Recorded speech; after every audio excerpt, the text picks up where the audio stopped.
We are now joined by UFC middleweight Jack Hermansson. Our first question goes to Gabriel Gonzalez with Kate Side Press.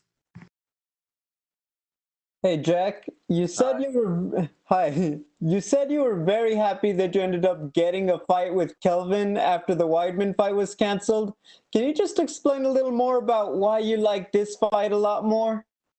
It's basically about the rankings and that Kelvin is a little bit more relevant in the top of the middleweight division. So I feel like a fight against him is gonna push me towards the top five. So that's why I like the fight.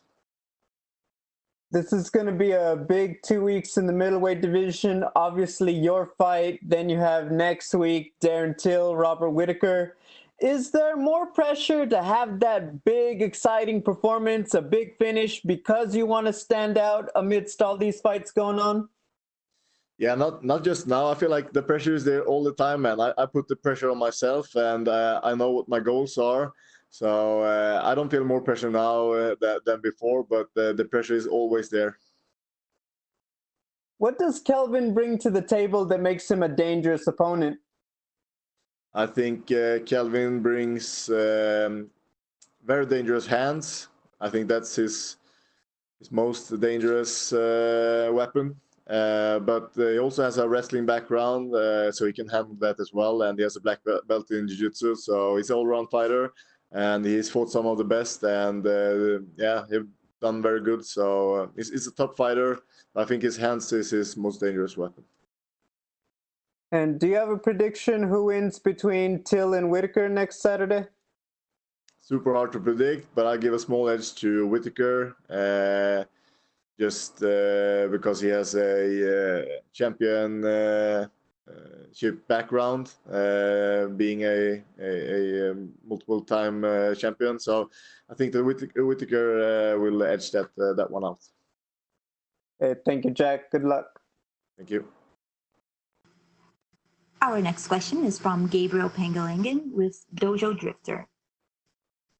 Jack, how are you doing? Good, thank you very much. How are you? I'm doing good. So how does it feel to be in Fight Island? I understand it's slightly cold, it's slightly warmer than where you come from. How is it being there, dealing with the heat, the time zones and everything? It has been good, actually. I prepared for the time zone at home a couple of weeks, so that was no problem. And the heat is real, but I try to stay inside, and not get exposed too much, because it's warmer than anything I ever experienced before. And you've had a meteoric rise, of course, coming off that loss to Cannonier. What did you learn from that fight that you think you'll bring into the fight this weekend? I think I learned that I need to keep my mind in the fight and see what is happening in the fight and take decisions from that, and not just stay inside my head. That's the main thing. All right, and when it comes to your assessment of Kelvin Gastelum, you actually mentioned it earlier, but is there an aspect of his game that you prepare for specifically, or do you just work on your game plan and your skills? It has been mainly to prepare for a southpaw opponent, because he stands southpaw and it's extremely different than to fight the orthodox fighter. So that has been something that has been a focus in my preparation. All right, and the current champ of your division, Israel Adesanya. You're not looking past Gastelum, but what's your assessment of the current champ? Great fighter. He truly looks incredible, and he has some of the most awesome striking in the sport. But I'm a little bit unsure of his grappling skills. They might be just as good, but we haven't seen so much of it yet. So that's a part that I'm interested in. So when you imagine maybe fighting for the title in the future, would you like it to be against a fighter at the caliber of Adesanya? Yeah, definitely. I would love to fight Adesanya, and I'm sure it will happen. Well, we wish you the best of luck with everything. We'll tune in to your fight, sir. Thank you. Thank you so much.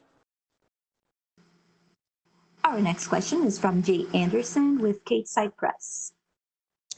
Thanks very much. And Jack, it felt like you were really, really close prior to the Cannonier fight in terms of the title picture and everything. Do you think a big performance this weekend can get you back to where you were, or even closer, especially given there's not a ton of activity right now because of the pandemic? Yeah, definitely. If I win this fight in great fashion, I believe that I'm back where I were, and yeah, I can just see a natural development up there in the top. I feel like Adesanya is gonna fight Costa. Then Cannonier needs a title fight, and of course we have the fight between Till and Whittaker, and I should fight the winner of that fight and be the next contender. What did you take away from the Cannonier fight? What sort of adjustments did you make coming out of that? It was mostly a mental thing where I feel like I need to trust the work that we're putting in my training, and to be able to follow the game plan. Basically, I feel like that's one of the most important things that I took from that fight. And you mentioned the Costa fight for Israel. Last one for me. How do you see that going? That's gonna be a crazy fight. I'm really looking forward to it. And Adesanya is a wizard, but I feel like Costa has a physical style and some pressure that is just unbelievable, and I believe that he can give Adesanya trouble.